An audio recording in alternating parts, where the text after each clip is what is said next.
از نام پدر گذشتگیم برای ثواب من در حج کتاب ماندم. همین کار درست است که کتاب قرآن در مسجد بله، الحرام.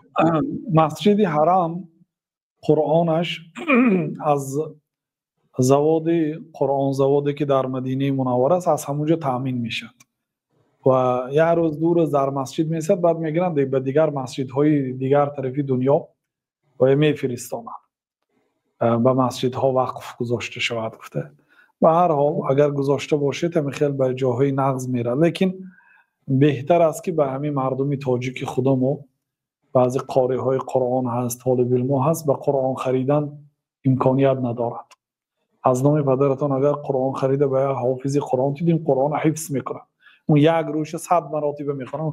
اونایی که در مسجد حرم هستن همه شما از ببینید تلفن بازی کرده ایستادن، هیچ کی قرآن نمیخونه مگر هم آدمای کم. یعنی به یک آدمی که میخواند میدهید، یک روش 100 بار میخواند برای حفظ کردن، با تکرار میکنه، هر روز با میخواند، این ثوابش به پدرتان عمیق میره به یگان خلاف.